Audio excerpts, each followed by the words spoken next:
What I was just going to tell you before we start is that I have some stills myself here that might be becoming useful, of POWs just after the war. Alright. Well, they'll be amazing if you can talk about them. Definitely.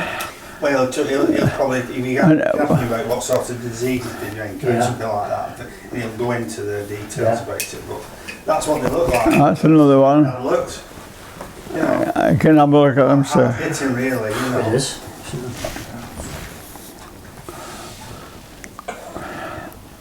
He weighed 6 stone when he came back. Dentist chair. Yeah. Not had any anaesthetics. Amputations were carried out without anaesthesia. Can you imagine that? Yeah. It's terrible, isn't it? Yeah. That's another one.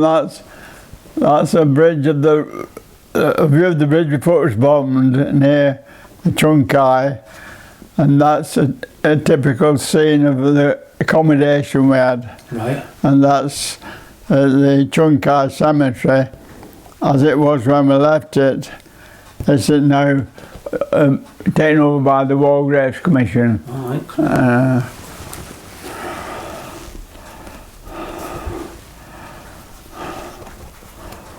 That's unbelievable, that. Yeah.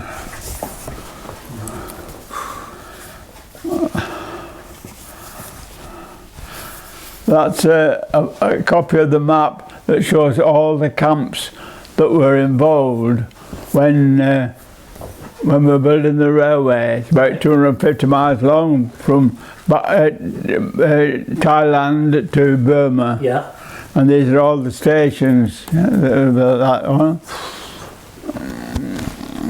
That's the official one used by the Japanese Railway Battalion. They had separate battalions for looking after railways and things like that. And those are some paintings that were done by prisoners of war.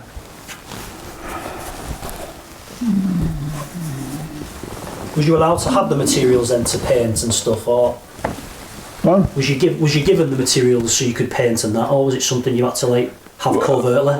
Well, they managed to get. They were still in. Those were in Singapore. Right. A lot of supplies in Singapore, as they think from prisoner of war life. Yeah. And yeah, they could get more or less anything then. I built a banjolele. I'm going to ask you about that. Yeah, they're amazing. You can keep them over separate. Okay. I'm liable to kick this over. You ready then, mate? I'll make a start. How are we doing, Grant? All right? You're looking lovely there. Like a film star. Pardon? Like a film star. Oh. Yeah. Right, Tom, thanks very much for inviting us to your home and allowing us to talk to you today. Yes. All we want to do really is just get your side of the story. You tell us about your experiences during the prisoner of war camps and during the war. And are you ready to shoot now or not? Pardon? Are you ready to start now? We're ready to go now, yeah. Right. Yeah. Well, of course my story starts in 1939 when I joined up. Right. A work colleague of mine came to me one morning. I sat at my desk in the private hire department where I worked at Lancashire United Transport Limited, and suggested we joined up. I said, "You must be joking." He said, "No, I'm serious, Tom." He'd been my school pal all the time, and he said, "We can get in the regiment with fancy." And so we went up to Bolton. I agreed after a few days. Went up to Bolton and to the recruitment office there, and found they wanted clerks, amongst other things, warehouse men, storekeepers, and general RA, service corps, all the branches. So we fancied doing the job we were doing at home, clerical work. So both of us joined the RAOC, Royal Army Ordnance Corps. Right. And the following day, we were on our way to Portsmouth, to Hilsey Barracks, which was then the headquarters of the Royal Army Ordnance Corps, to begin our training. So we got down there okay and started training straight away. And we found ourselves in the ammunition depot supplies line. And after training there, we were posted to Corsham in Wiltshire, Right. with a big underground mine of it was baffling really, it was. Built into the hillside round Corsham, the hillside of Wiltshire, and there's all sorts of ammunition, everything you could think of, and it's a secret. Nobody really knew about it, but it was the main supply depot for the army. All right. So anyway, we did that, and we were both in this Corsham depot for about 12 months, and then we got split up, which was always a liability. And John was moved to a small ammunition depot in Shropshire, and I was put on a posting abroad without knowing where we were going to. However, we parted company, me and John, and he was eventually discharged from the army because of ulcers in his stomach, and I continued with the ammunition services, and we went to Nottingham on a leave to prior to going abroad. However, in March 1941, we were posted aside abroad, and we went to Liverpool to join a convoy of vessels, destroyers, and all told about 30-odd vessels in this convoy going abroad. Some knew where they were going, but we didn't know where we were going. So we were on the Duchess of York, and eventually sailed one misty morning and headed in the direction of America for 4 or 5 days, avoiding the submarines of the Germans. And then after about 4 or 5 days, we headed due south for another 4 or 5 days before turning east and going to West Africa, a place called Freetown, Sierra Leone, and to take on water. We didn't go ashore there. It was so blistering hot too. The warmest place I've ever been to, including POW life. For a few days took on water. Then we went south to Cape Town.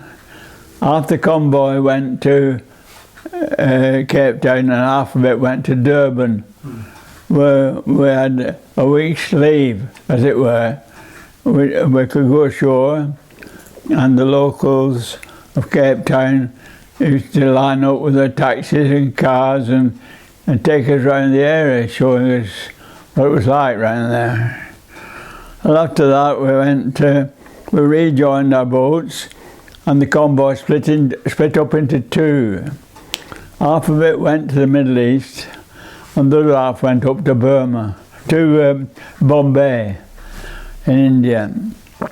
And then we woke up one morning to be told we were on our way to Singapore.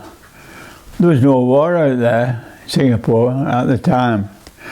So off we went, and went down to Colombo, and eventually to Singapore, Keppel Harbour, where we arrived early in May 1941. Of course, there's no war out there, as I say, and we couldn't believe it. There was plenty of food, we had good accommodation, and we started to get used to Singapore. And I was being a sportsman. I was playing tennis, cricket, football in the regimental leagues that they had out there, because there's already a lot of men out there doing nothing really, only train for the Japanese invasion, even when it came. And quite honestly, we didn't think it was ever going to come, but it did. On the 8th of December 1941, the Japanese, as you were, bombed Pearl Harbor. At the same time, they invaded northern Malaya, which is part and parcel of the Malay Peninsula that leads to Singapore. And they decided that was the way they're going to take Singapore, and go overland. So it's like a long peninsula, and they were coming through the jungles and rubber plantations, and then going out to sea in boats or coming round lower down. So they were encircling the troops who were already up there, and we were sending ammunition up to them, of course, keeping them supplied, because I was in the base ordnance depot in Singapore, which is actually on the island. Singapore is an island, actually. It's fairly small, but it's still large enough. And they were fighting a losing battle, because by this time the Prince of Wales had been sunk. The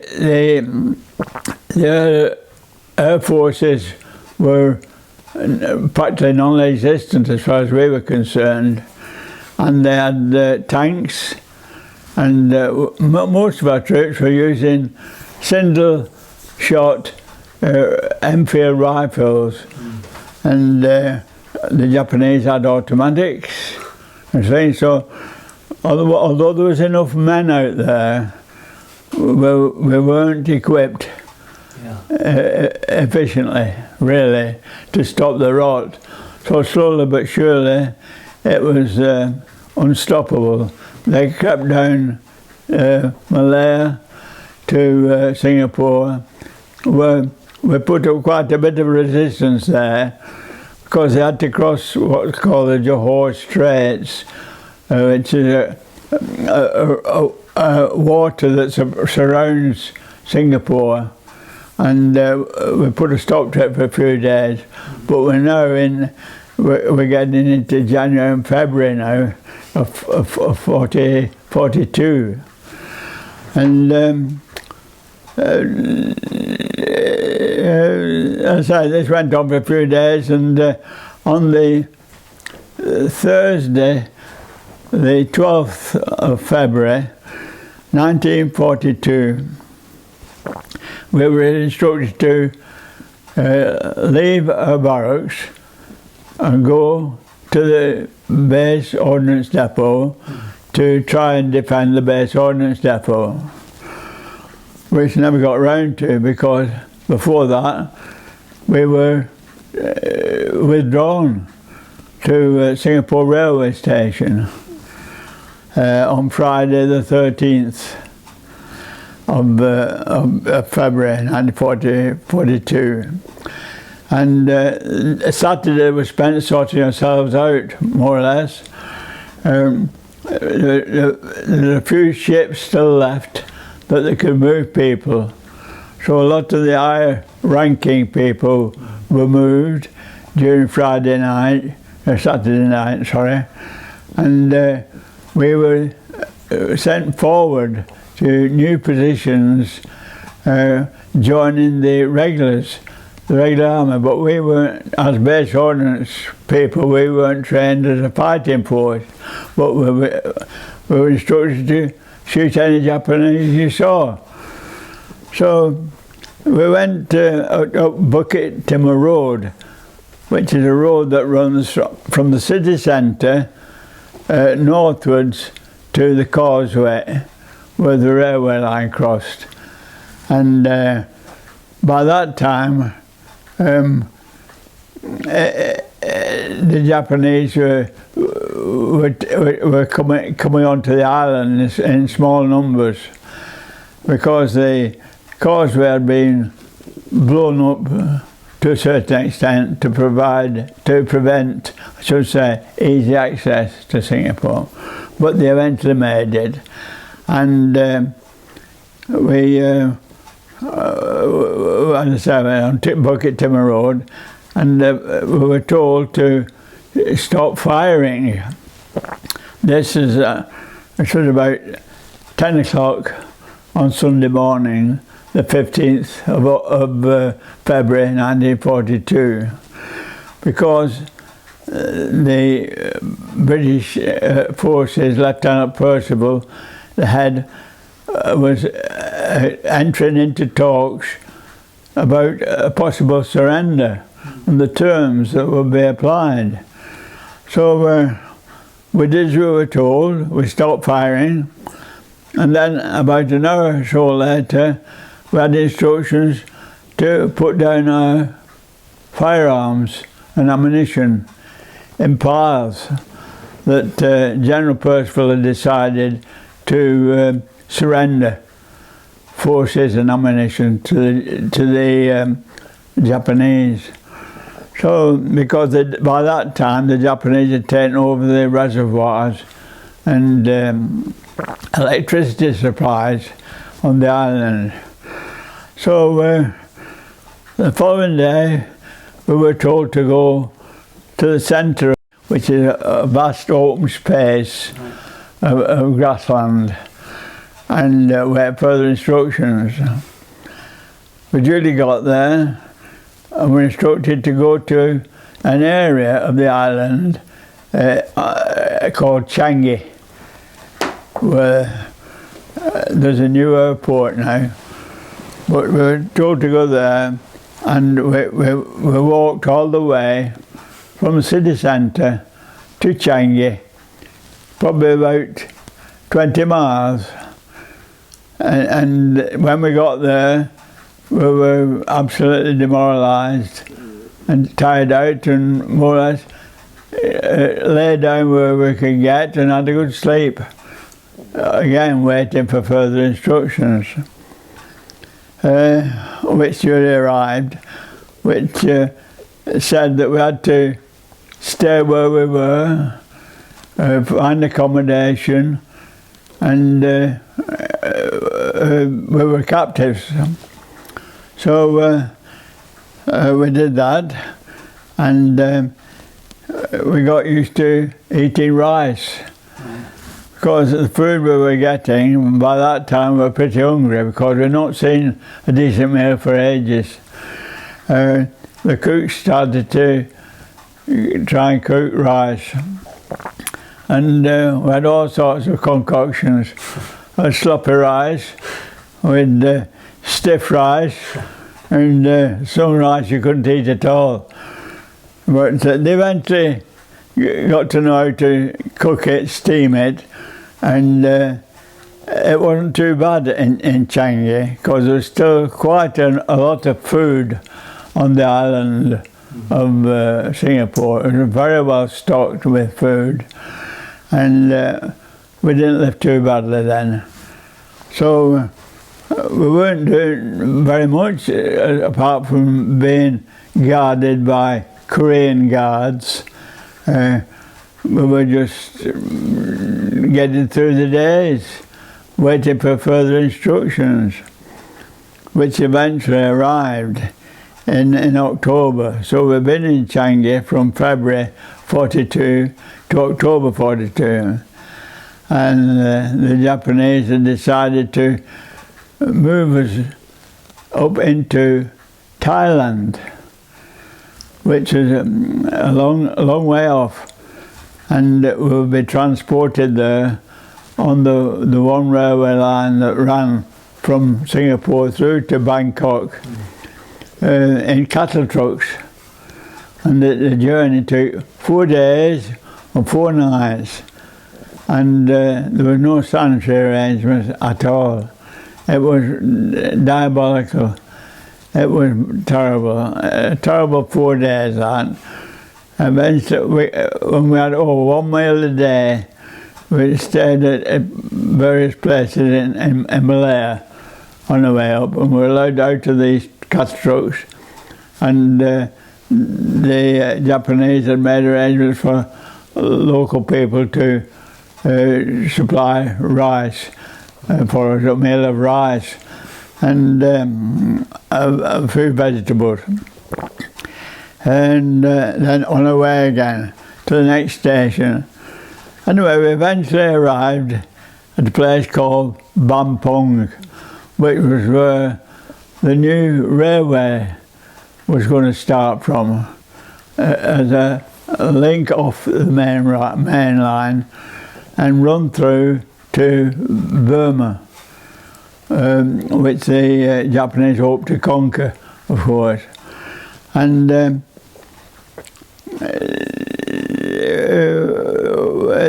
when we arrived, it was a monsoon season, and they'd already built some accommodation for us, which was mainly bamboo and atap roof. Atap is a wide leaf of a tree that was bent in two and sewn together somehow to make tiles about 1 metre wide and lapped on top of each other.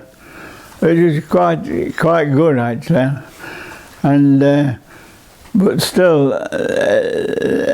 the conditions we found ourselves in were pretty horrible. The cookhouses were hardly functioning. They had to keep moving because of the monsoon season. It flooded one area, that would flood another, and they keep moving their equipment until to somewhere where it's fairly dry. They could get fires going to make it a meal, which wasn't very appetising anyhow. But we were there for 2 or 3 days, and then marched to a place called Kanchanaburi in Thailand, and that was one of the places to be the start of the railway. But we went a bit further. We went to a place called Chung Kai, which was on the River Kwai, and to get to the River Kwai, to Chung Kai, sorry, we had to cross the river, and we could just about get across without drowning. You could walk across. It was pretty deep, but you could get across, and we got to Chung Kai, where they'd already prepared accommodation, as I've described, made out of bamboo poles and atap roof tops, and we were told that's going to be our base camp. We were allocated to number 2 group, and that would be our base camp. And we were allocated about 2 or 3 miles of railway to complete before moving on to further up through the jungle. The job itself was pretty hard. We had to move earth. If we were building an embankment, we had to move earth from the side to the embankment. Or if we were making it into cutting, we had to dig out the cutting, of course, or move the soil. So that was monotonous duty. Not much rice, not much food. It was pretty horrendous. But we got through it. We were given a task of moving a cubic metre of soil per day, per man, in the hours of daylight, which were 6 o'clock in the morning to about 6 o'clock at night, 12 hours. And we worked in groups of 3. We had what we called rice sack and bamboo pole stretchers, which we fill, and one man would be digging and filling. We had 2 stretchers, and then the 2 men would carry the soil, dump it on the track, come back, take the next one, and that went on all day. And we used to rotate our workload. He did a stretch digging, and they also did a stretch carrying. So that was day after day after day, until they got the level that the Japanese wanted. When we finished that, we were moved on to the next section, which meant walking a few miles to another camp and do the same thing all over again. But the work was monotonous, and on the meals we were getting was inadequate. We got 3 meals of rice per day. The first meal in the morning would be boiled rice with a spoonful of sugar on it. That was your meal. Then at lunchtime, parties from the cookhouse would bring out the rice in 4-gallon kerosene cans that used to carry kerosene, and we had our meal on site. It took about 20 minutes, then back to work, and then back to the camp at night for another meal of rice, and we used to call it jungle water. It was vegetables boiled and that, but it was just like green water. There wasn't much use really. And that went on day after day after day for 3.5 years, moving on, digging, also building bridges. We had to build a bridge. It went over a ravine. We had to build a bridge across it, which was mainly constructed of trees, which sawn down manually with a 2-meter saw, you know, going through it, felling it, and then we had teams of elephants with Thai mahouts to drive them and drag these tree trunks from the jungle to the railway, the ravine was, where the Japanese engineers would have them sawn into the lengths they wanted and start constructing bridges. So it could be anything really when you went on the site in the morning, provided you were fit enough. And by this time, malaria had struck, and dysentery, and various tropical diseases. But there'd be a parade first thing in the morning, and the Japanese would supervise it, and they determined who should go on the working parties. But often our medical officers would say, well, this man's not fit to work 12 hours up in the jungle in the heat of the day, and we want him excused for a couple of days while he got round off his malaria or dysentery. Sometimes it worked, sometimes it didn't, but it was hazardous, that job. So that went on for 12 months. We were building the railway, and we finished it on time actually, but there was a lot of lives lost, and the main thing was that you had to have a strong, very strong willpower to keep going. Otherwise, it was very depressing. And we used to get occasionally the Emperor's birthday or something like that, a day off.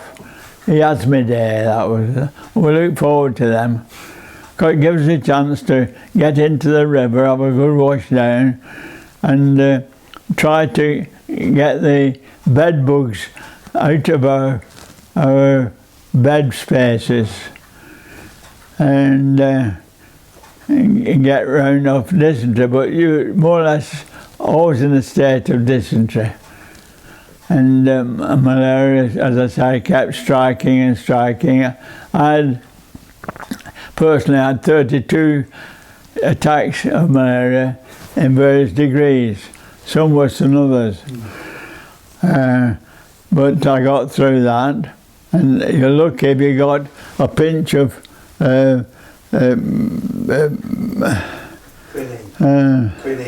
quinine, powdered quinine, which you had to get down somehow. Now we were using the river for our cooking. It was our drinking water. It was also our bathing water. And you used to have to boil the water before you drank it, and boil it again. And then, to be sure, boil it again, because that was the main source of problems with your bowels. And it was a question of survival, really, survival of the fittest. How did you cope mentally with all that then? Pardon? How did you cope mentally to endure all that? How did you cope with it mentally? How did you get through it? I know you said you need a real strong willpower, but... Well, this was it. You had to have the will to get through. Yeah. That was the main thing. And keep each other well. Like, if your bedmate next to you, and there was about 200 or 300 in a hut, and there was about 10 huts, you know. You used to have to look after your pal, and get his meals, bring his meals for him, and things like that. So it was a case of helping each other. Right. And there's a strong, very strong bond grew between prisoners of war. Very strong bond. As I say, we eventually finished the railway line, and we came back in open trucks. It was all right, that wasn't too bad.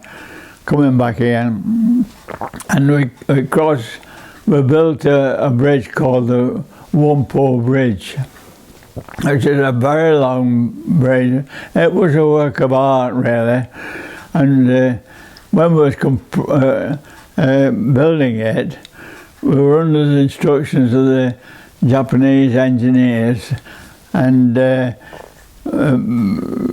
Korean guards. And you'd be sawing down trees, and the elephants would be dragging them down to the site where the Japanese wanted them, and they were cutting joints in and putting metal bolts through to hold it together, but rather rickety, in my opinion. Anyway, we got over it, we came back, we got back to our base camp, where things were a bit easier, but the food wasn't any easier, which is the main thing.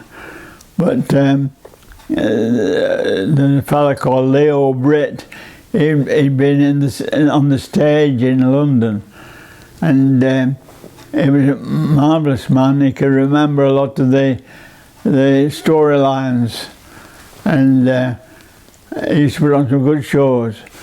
And there are also people who've been on the stage. There's a fellow called Frankie. He had an accordion. He was a professional. He could play any tune you thought of. Luckily, I was in the same camp as him quite often when we were leapfrogging each other camps. he would be there, and he used to go around the huts playing his accordion. And by this time I built this guitar, of course, and I used to sing a few George Foreman songs, and we'd move up the camp line, and then back again, and keep the troops happy as it were. So things were quite a bit better then, but the illnesses and things happened, and at a critical moment, cholera broke out, an epidemic of cholera, and you could leave your camp, leave in the morning, and 2 or 3 or 4 or 5 people would have been moved onto a separate area because they had cholera. And they probably lasted a couple of days and went like that. They all gone through water imperfections. Yeah. And altogether there's about 15,000 died in the construction of the railway alone. And they're in war grave cemeteries in Chunkai, which was our base camp, and Kanchanaburi, which was the number 4 group camp. So lost quite a lot of lives out there, and I'm often asked how did I survive, and you can't help but say it was pure luck. You either lucky or unlucky to survive them. If you're in a camp where there's no quinine, for example, malaria, it was deadly. Malaria, a deadly disease, because it got into your mind, in your brain, right. And it used to see you off. Hallucinations, you was miles away. You were lucky, yeah. Really. I say I'm 99 now, so touch wood, I did all right. You lost a lot of weight as well, didn't you? There's quite a few older than me. Yeah. As a doctor in London, by the name of Franklin, Dr. Bill Franklin. He is 105. Wow. And we attended a service of remembrance a few years ago, Ronald and I, and we'd had a service on the Horse Guards Parade, and did the usual walk from Horse Guards Parade past the War Memorial to Westminster Abbey, where we had a lovely meal. And he walked it. And Ronald was pushing me in a wheelchair that I've got. But I think I lost my legs on the tennis courts at Leigh, on football field, because I was mad on sport. Right. I used to play tennis 3 or 4 times a week, and I'd chase anything to get it back, and not realising my legs would give way eventually, which they have. So that's most saw the railway finish. Now, there's so many people still left that the Japanese decided to give us another war effort. That was building airstrips for the fighter craft to take off and alight from in Thailand. And I was given one, along with hundreds of others, of course, in southern Thailand. And that wasn't a bad journey. We were decent. We were still on open trucks, but they weren't ex-cattle trucks, and then they used to stop for toilets and things like that. And we got down to southern Thailand, a place called Phetchaburi, and built an airstrip there from January 1945 till the end of July in 1945, when it's finished. Of course, the war finished a few weeks after, and the first plane to arrive was a Dakota, and we flew from there to Rangoon, where we went into the various medical hospitals there, and given the once over, and allotted for trips back to England. And again, I was lucky there. I got on the first ship that arrived in Southampton in October, 8th of October 1945, the first ship back in England. So I was lucky there. I've kept pretty well since. I was a tennis champion on a couple of occasions at Leigh. And, are they grass courts, are they in Leigh, or the? Well, no, the shale courts. Right, all right. But we had a fellow of mine, while we were in Singapore, in that period where there's no war, a fellow from Leicester called Sid Holland. He was a good player, and we used to. There's only about 2 of us, and there's about 4 courts, but everybody didn't take up sport, of course. Some got back on the bed and had a siesta. But we used to go play in the last hour before the sun went down in Singapore, and eventually we entered an open competition at the Singapore Chinese Recreation Club. We hadn't realised it, but they were playing on lawn, and the ball didn't get up at all, and we lost miserably. I think we lost 6-1, 6-1. Yeah, but it was a good experience. Yeah. I said, yeah, I'm back to tell the tale. Now, I might have missed 1 or 2 things out while I was going through, so I'll just exercise my mind. Yes, one of them is, I've told you about the railway trip from Singapore to Thailand. It was 4 days and 4 nights. That was horrible. That was the worst 4 days I spent. Whilst we were in Changi, we were given forms to fill in, saying we wouldn't try and escape. But between me and you, there's no chance of escaping. No. Out there, because all the rest are either Chinese, Malays, or the people up in Thailand, the Thais. So you'd soon be recognised. And then they probably put price on our heads. If they spotted an Englishman walking around the street, let us know, we'll give you so many pounds to do it. So I never tried it on myself.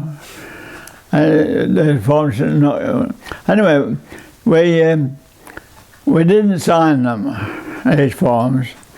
So in consequence, where we'd occupied a very big area in Changi, well, all the area of Changi spread out, and plenty of room, we were concentrated in what had previously been a barrack block belonging to one of the army battalions out there. I think it was Argyle and Sutherland Islanders, one camp, and we were all put in one camp.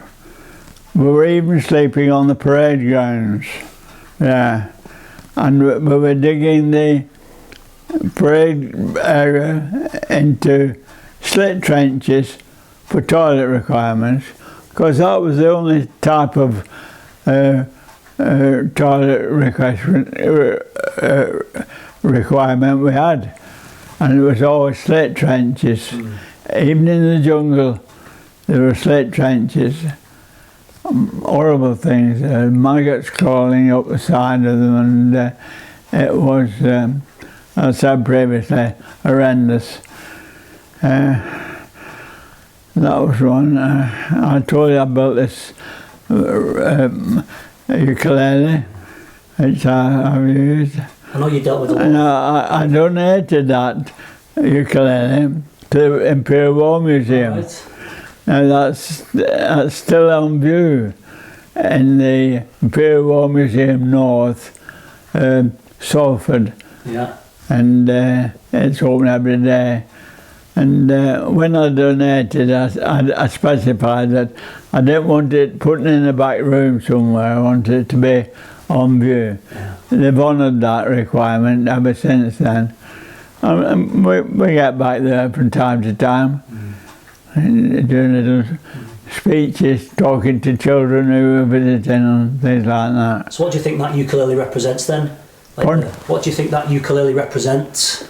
Well, the ukulele, for me, it was, I've always liked making things.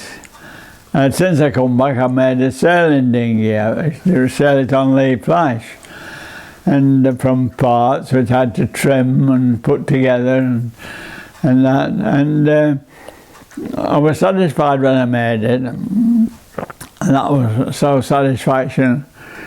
And I was, as a consequence, I found I was taking off other jobs to be in the concert party. I was part of the orchestra, and or doing songs in a group, you know, singing George Formby songs, because a lot of people knew George Formby. A lot of people in Lancashire up in the POW world. Yeah, that's another part of life right there. Are there some of your fondest memories then? Pardon? Are there some of your fondest memories from that time playing the ukulele? Yes, that's right. Well, the other thing was that, unfortunately, I lost my best friend, my army best friend. He was a staff sergeant like myself, and he came from Grimsby. Now, he didn't go up onto the railway when the parties were first sent up there. I think he was ill at the time, and I was sent up with another lot, and he didn't come up until the last minute when they were pushing to get the railway finished, and they were sending a lot of people who should never have been sent up. They were all sick, already sick, and he was a cholera victim, and unfortunately he's still up there. He was cremated up in Thailand, because they used to burn all the cholera victims. It was so serious right there. So, have you ever had the opportunity to go back? Yes, I've been back twice. Yeah. I did a movie, and I've also done about 5 or 6 albums of photographs out there, visiting the War Grave Commission's graves, which are immaculately maintained out there. And they have the record of Les' death up in the town. It was near the Burma border then. I never got to the Burma border. The furthest I got was what they call 226 kilometre camp, because there's no villages or towns up in Thailand, especially up in the north, because the Thais and the Burmese don't get on very well together. And he got a bit further than me, but unfortunately he didn't come back, poor Les. He was a great pal of mine. We used to, again, going back to the period when there was no war out there, we used to go out at night to a cinema called the Cathay, and there were the first class films. They were always up to date, just released. They were flown out to Singapore on these flying boats from America, from Pearl Harbor way. And the plane used to land every day about 4 o'clock in the afternoon, and then take off the following morning, taking post and stuff back from Singapore. until the war started, of course, and that stopped. But last night we used to go out for meals and we used to go to what called the Union Jack Club in Singapore. And you can get steak, eggs, chips, peas and onions, fried onions, for next to nothing. Yeah. And the cinema, these films, or The Road to Ballet, and the Bing Crosby films, we had some good nights out together, men lads. Yep. Have I missed anything out, Ron? Maybe how you constructed your ukulele. I don't think you've touched on how you made the ukulele. Oh yes. Well, again, a luck came into it. Before I went up onto the railway, we were given jobs around Singapore for the Japanese, either working in the warehouses, the dockside warehouses, unloading their ships that were bringing stuff in by that time, or building memorials to the few Japanese that had died in the process of taking Singapore.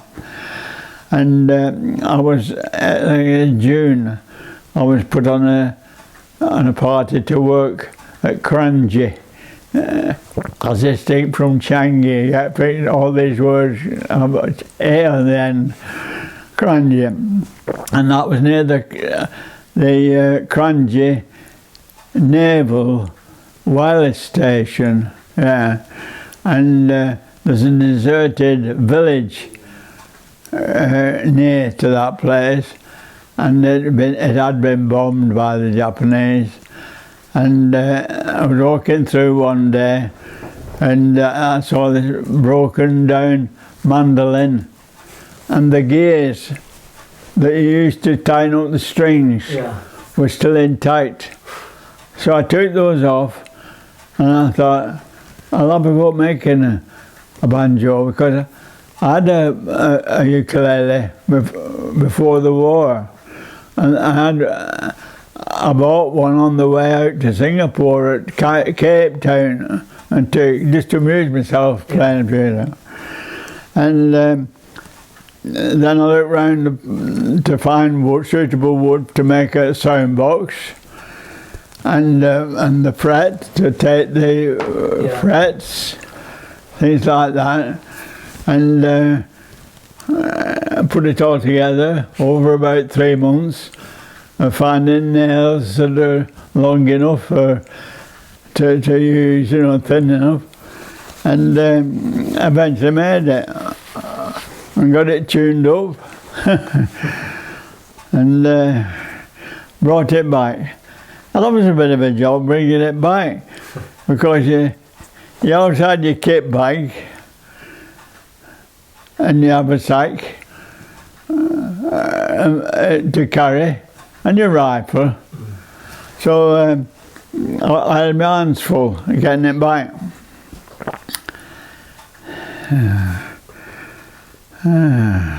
Anything else, Honor?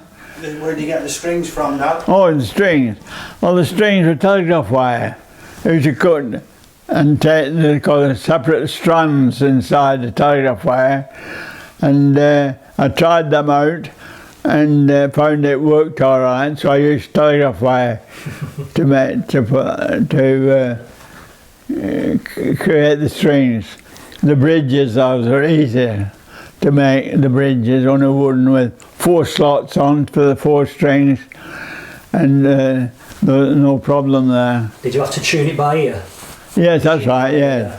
And GCAA, the notes of the 4 strings you use.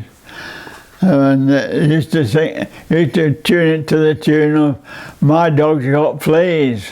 My dog's got fleas, and used to turn, and then you could tell when you played the chord whether it was right or not. It's either flat to sharp or something like that.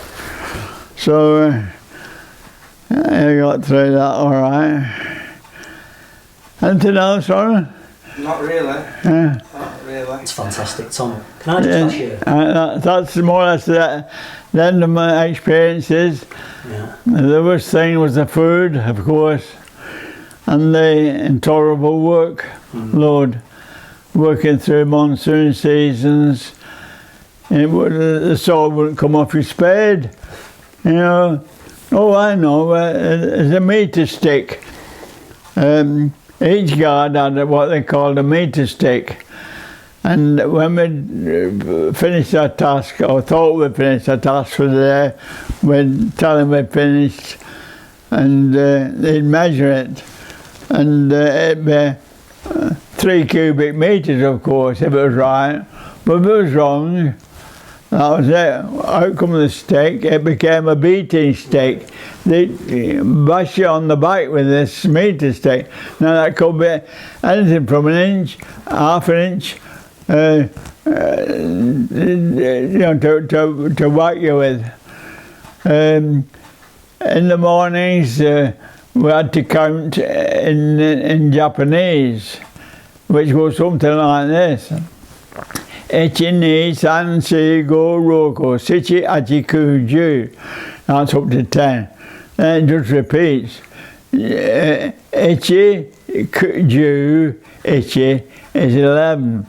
1 and then echi ju is 10. Yeah. And then another 1 make it 11. So if you stopped the sequence of going along the line at your knee, San Sigo, Roko. Even Ronald can use a few words now. You used to get a slap across the face because you hadn't learned the numbers. But they'd give you a slap across the face for nothing, and you just could not retaliate. It was fatal to retaliate.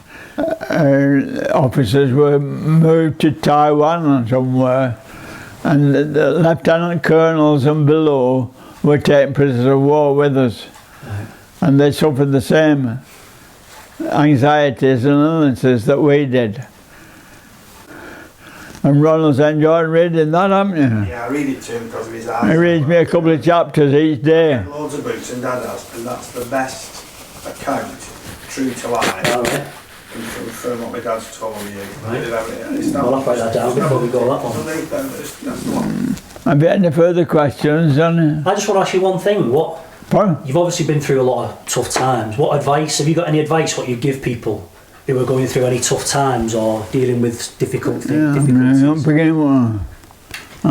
beginning. Yeah, that's right. He's asking you, have you any advice you can give to people who are going through tough times, given what you've been Well, it's very difficult because you don't know the exact circumstances. Yeah, of course. But the thing is to keep strong, keep goodwill. Things can change, and you can probably make them change if you've got the willpower and the ambition to improve life that you're suffering at the present time. But that's the main thing. Our motto, this association, Forest Primor, is to keep going the spirit that kept us going. So which is quite a good motto when you come to think about it and what you experienced. You had that spirit to keep going, that willpower. And it's been a good association, that.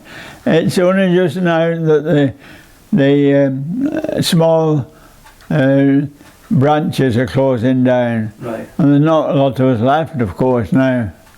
Mainly all in the 90s. And I was more or less suffered the same things, because we all suffer the same. Yeah. There's no discrimination. You all suffer the same. Illnesses, lack of food. Yes, it was a grim life. I wouldn't like to go through it again, but I got through it. Well, you did it, so we don't have to go through it. Yes, that's right. Yeah. Well, it's an amazing story, Tom, and thanks for letting us Yeah, it's all right. listen to your talk. Yes, I didn't know what to expect when I come. I didn't know whether you were inviting us to go and give a talk somewhere. Oh, right. Sorry for the confusion. Well, giving you a talk, you can tape this and play it, can't you? Yeah. That's the plan. Hopefully we'll be able to show this to some of the young kids who that's right. the trust and that. I think I go to the Imperial War Museum time to time, and they have what they call Veterans Day, where, as far as I was concerned, they allocated me to the case where my ukulele is on spent, and the group of children and the school teacher would come in, gather round, listen to what I had to say, and ask questions, and probably have a photo shoot, you know. Brilliant. So that's very interesting, but you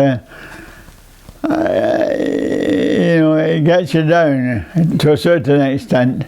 Keep going back and that. Well, we get through it. Well, we appreciate you. Yeah, that's right. About it today, anyway. Yeah, I've enjoyed the visit. Yeah. Thanks very much.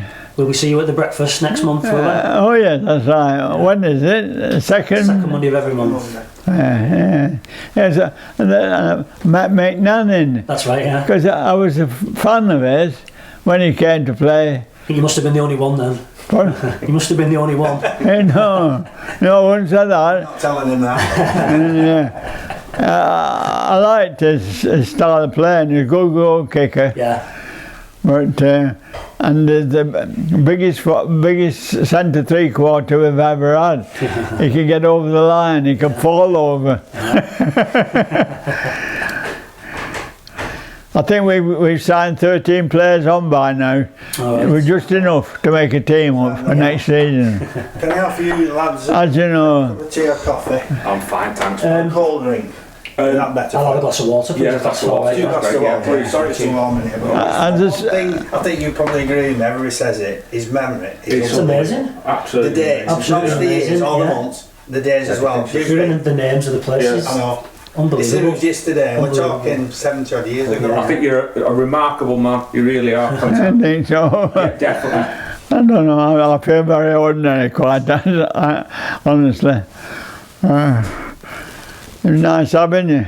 No, it's been a pleasure. Yeah. It's an amazing story though, isn't it?